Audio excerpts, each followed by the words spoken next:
Hello everyone, my name is Chris and welcome back to another game review. Today I'm gonna be reviewing God of War, and as usual I'm quickly gonna go through the story of this game to tell you in short what this game is all about. Then I'm gonna share my own opinions and thoughts about this game, so in case you didn't play it, one big spoiler alert across the screen, and yeah, just click away from this video to avoid spoilers and come back after you play a game if you want to, guys. If you don't want to, you don't have to, it's totally okay. But if you really are interested in my opinions and thoughts about this game right now, then stay with me till the end of this video and let's get started.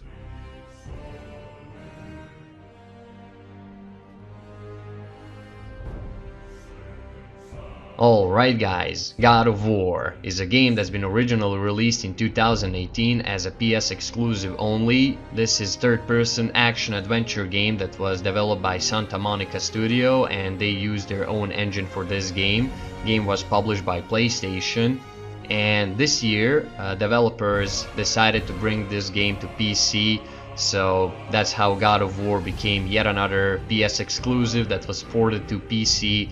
And honestly, I am so grateful to developers for making this choice and giving me a chance to play this masterpiece of a game. It's such a great feeling to have this game on PC, and I'm really grateful for that.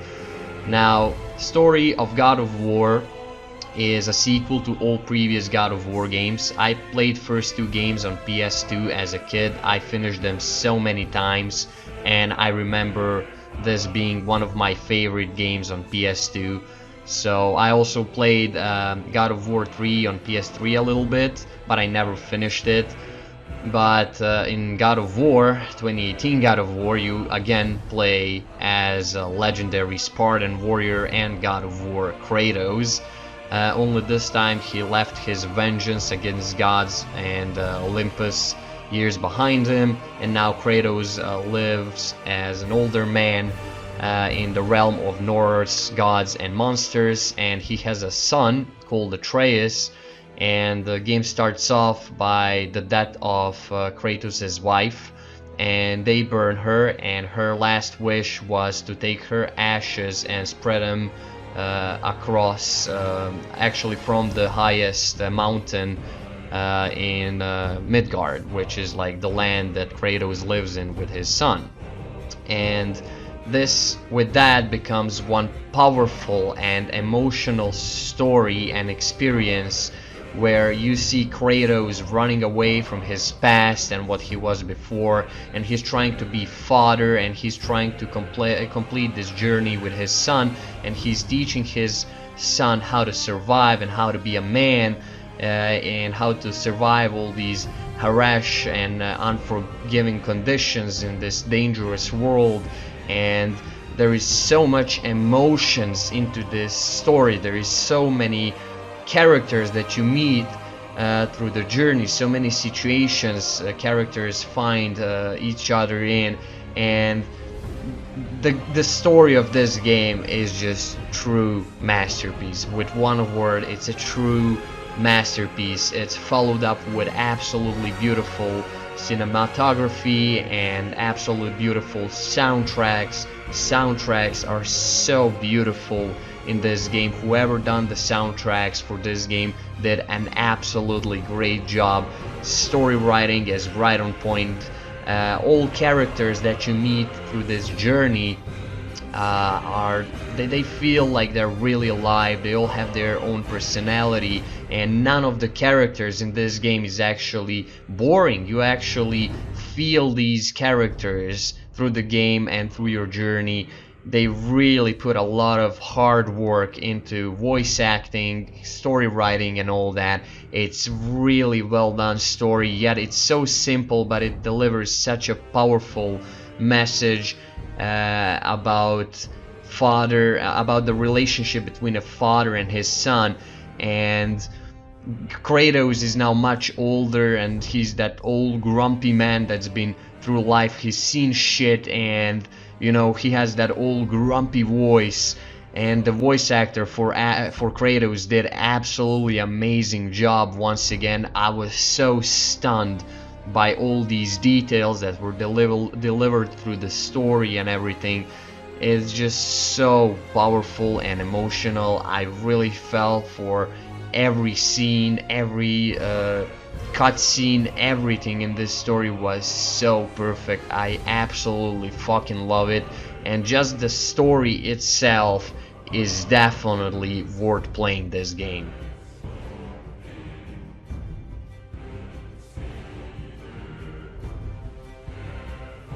Just like story, gameplay is also beautiful, and I absolutely enjoyed every second of it. Now, a lot of people says and thinks that God of War 2018 doesn't feel same as the prequels, and that is totally true, because God of War 2018 is completely new and different experience, and gameplay is completely different. Prequels were hack and slash type of a game, and you had that hack and slash camera angles where you would control and watch Kratos from a distance, and it wasn't really a third-person camera angle. Now, in God of War 2018, they literally implemented that over-shoulder third-person camera angle and turned the game into third-person action-adventure game with RPG elements. And that's something that you're gonna notice immediately as soon as you start playing this game. And world has changed a lot as well. Now you have a map.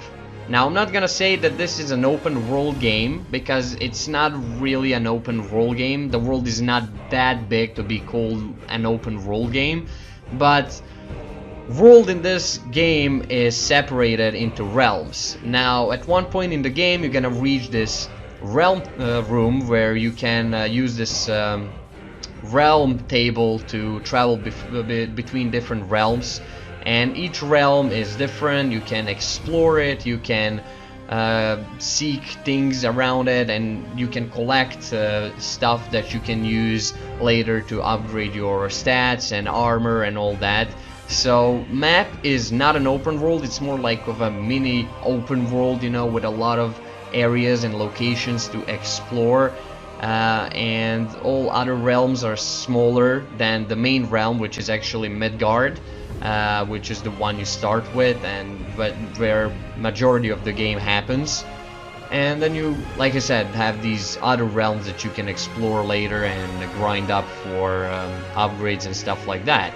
Now, I also mentioned that this game has RPG elements, and that was actually something surprising to see how it's gonna work in God of War game. At first I was kind of skeptical about it and didn't know what to think about it, because I generally don't like RPGs, and I don't play RPGs. There are rarely any RPGs that I like playing, but God of War has that simple RPG system. It's like the most simple RPG system that could possibly be created in a game, and that's why I appreciate it, again, for being so simple. So your character has a level, and you have the armor that you can change on your character and upgrade. You can also enchant it with different runes that you collect through the world, and then it boosts your stats like strength, defense, and all these kind of things. So armor gives you the stats and basically levels up your character, and you can also upgrade your weapons. In prequels you had Blades of Chaos. You also have them in this game, but not at the start. You get that later in the game. Instead of that, you start a game with an axe that of course you had through the entire game, and it's like it works pretty much like a Thor's hammer. You know, you can throw it and then call it back into your hands. It's so freaking cool. And you can also upgrade this axe. You can upgrade the handle. You can enchant it with different enchantments and all that. You can select different special attacks for your axe, and all these things apply to the Blades of Chaos as well. So you can upgrade them. You can change their handles that improve your stats. You can also pick different like special attacks and upgrade them, and you can again use all that in combat. So you can kind of combine what type of an approach you want to have in the gameplay, what kind of special like attack you wanna use. You have lighter attacks that maybe stun your enemies more, or then you have these heavier special attacks that do more damage, and you can upgrade all that and just combine it beautifully in the combat. Now, all enemies in the game are indicated with the health bar above them and the level. So the higher the level the enemy is, the bigger trouble you're gonna have defeating it. Sometimes enemies will absolutely fucking obliterate you in this game, and some of the areas are not even worth exploring until you level up and grind up some better gear and equipment. You just can't even beat some of the enemies. Sometimes I had to give up and go grind up some shit and then come back and defeat these enemies because they're literally impossible to defeat. Combat is very fun, it's very smooth. It's all based on dodging and timing the attack, blocking. Again, you can combine these special attacks that you have. And what's interesting is that you can even use your son Atreus in combat. He can fire arrows at your enemies. You can see him jump on them, choking them, or stunning them for you, so you can take him down easier. Once you drain the enemy's stamina, you can press the middle mouse button, and then Kratos will do brutal finishers. And some enemies cannot be instantly killed with these brutal finishers. Instead of that, he will do a cool animation where you can like left click for light attack and right click for heavy attack to take down their health, and then after a few times you've done that, then he executes them. So there is so different things going on in the combat that are so interesting and very well cinematically portrayed, and it's so fun. Everything looks so smooth and feels so badass. You feel really like a god of war, like ripping through the everything. And you have so many different type of enemies. You have trolls, you have drogs, you have animals like wolves, then you have different type of wolves like poison wolves, enchanted wolves. You have special enemies like these revenants that can teleport. Then you have these bigger enemies that you have to first shred the armor to defeat, so they are more vulnerable. So you can really see how much they put an effort in the enemy design, and that's something I really appreciate, and that's something that actually keeps you going, and that's why this game never gets boring. Each new level, each new area brings new enemies, and each new enemy brings new tactics that you need to use to defeat him. And it's so much fun. It's really magnificent gameplay. I really appreciate it for its simplicity, and it works very well with all these RPG elements. Shop system is very simple as well. You have a bunch of things that you can buy or upgrade from these dwarves at the shop. They're also a big part of the story, and like I said, each character that you meet through the story has something important about them, and they all matter. So these dwarves are also very interesting with the things they offer you at the shops. You also have resources that you collect through the game, and then you use these resources for upgrading your equipment, of course.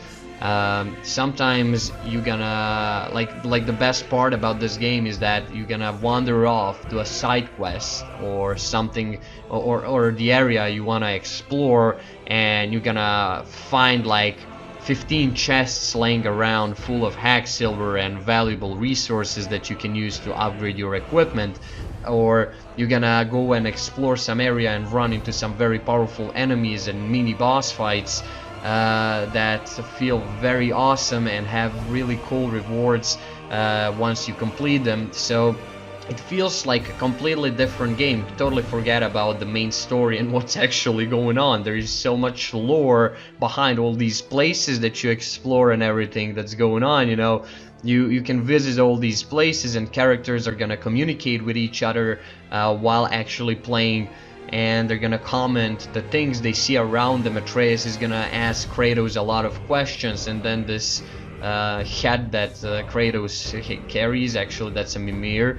You're also gonna meet him through the story. He is a very wise and smart man. He's like smartest man in Midgard, and he knows all the stories and legends, and he can speak the language of this world serpent snake. And there is so much things going on while playing the game. All this is happening while playing the game, so you can even row your boat around the watery area, and every time you're in the boat, Mimir is gonna talk about some stories, some myths, about gods, about Thor, Odin, and all that. You know, everything is very well wrapped up with the gameplay, and everything is happening on the screen while you play the game.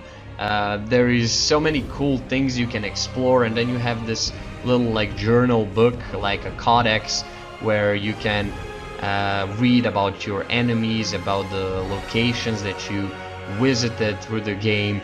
Then you have this goal menu, which is like a quest menu. It's easier for you to see what quests you've picked, what you can go and explore, and everything is so well written and simplified on the screen, so you're never gonna have a trouble figuring out what is a side quest, what's the main quest. Everything is very well designed, and that notebook was very interesting for me sometimes to just sit and read. There's so many cool stories that Atreus writes down, you know, and all these journal things that he writes down are like read and written by him, and like when you read them you actually see that they're being read from Atreus' perspective.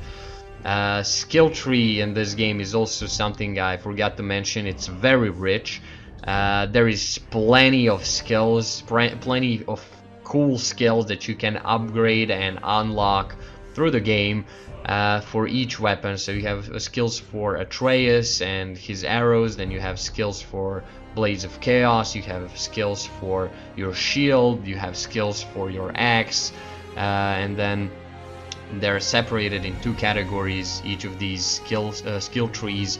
There is so much you can grind, so much to explore, and in the end, when you upgrade all these skills, you're gonna have so many of them that you actually are gonna forget what all skills you've unlocked, and most of them are not gonna be used because you totally forget you have that skill. And then once you get killed by the same enemy a few times, then you remember, oh yeah, I have that skill, if I used it maybe I could have defeated that enemy easier. Then you defeat him by just checking your skills and reminding yourself what you unlocked. So there is really a lot of cool combos to combine in combat and memorize, so combat can be pretty challenging, and all that just combined with a great story like the exploring segment, all that. Fast travel in this game is also that is quite weird, honestly. It's not really that you open a map and click the point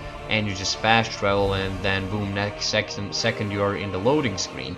Fast travel in this game works the way you approach this magical door that you unlock, like open with a magic stone, and then you actually have to enter them, and you enter this like magical dimension where you have to run a full like 360 circle around that place and then enter the second door that opens, and then you travel to the location. So fast traveling lasts for like a minute or two in this game. It's not really like you just press a button on the map and boom, you're there, which was something pretty interesting for me to see. And while fast traveling, again, characters communicate with each other, tell each other stories and stuff.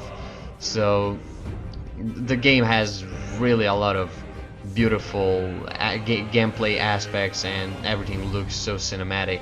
I really also like the climbing mechanic in this game. Sometimes you'll have to climb some places to reach them, you know, and to get somewhere, and all just looks so cinematic and interesting. Everything works so smoothly, and they really had balls to change the gameplay. You know, everyone was used to that hack and slash type of gameplay in the prequels, and the sequel is like completely the opposite, and they had balls to take that and actually shape it into this, and they did not disappoint, in my opinion. I also want to mention how much I appreciate customizable options and accessibility settings in the options for this game. You can customize so much and make everything so much approachable and more accessible for yourself to play on mouse and keyboard, and that's something I think a lot of people will appreciate about this game. They made an excellent gameplay, and the choice they decided to take with this was excellent in my opinion. So gameplay is one big hell yeah.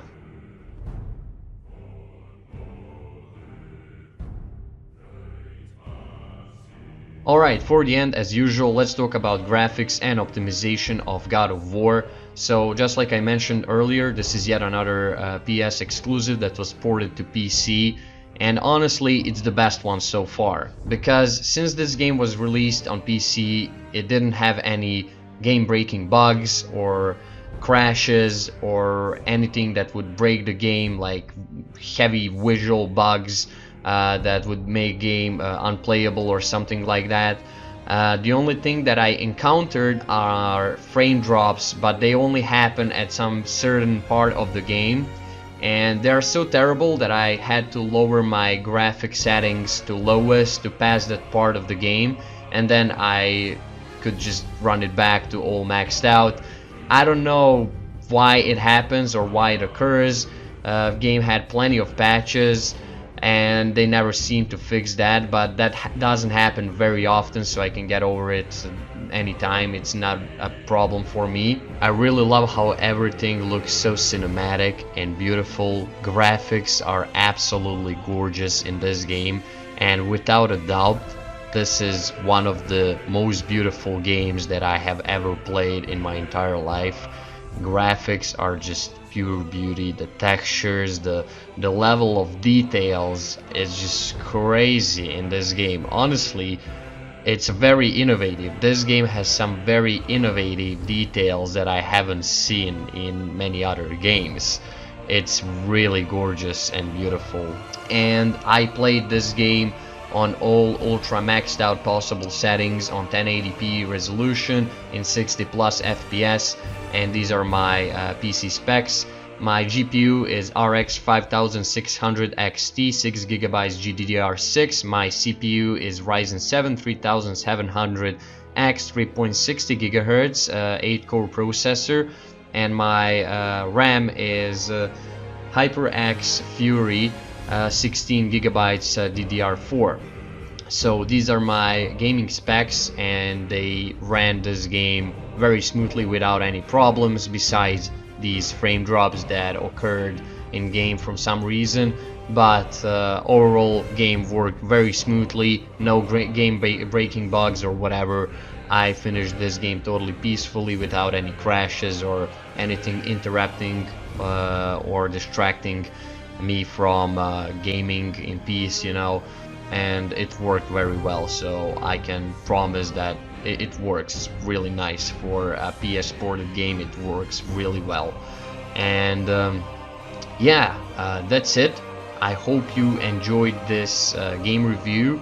If you're a fan of God of War, and if you're a fan of third-person action adventure games, I totally recommend you to check out this game. You're absolutely not gonna regret it, especially if you are a fan of fantasy or Norse mythology and stuff like that. You're gonna absolutely enjoy this game without a doubt. Alright guys, that's it for this game review. I hope you enjoyed it. If you did, then go ahead and leave a like, share, comment, or subscribe if you want to. If you don't want to, you don't have to. It's totally okay. You can also join my Chris Facebook group. I post all kind of stuff over there, so join if you want. If you don't want to, again, you don't have to. It's totally okay. But yeah guys, thank you for watching. I appreciate all of your support and everything you've done for me and my channel so far. You're amazing guys. I love you, and I'll definitely see you in the next videos. Chris out.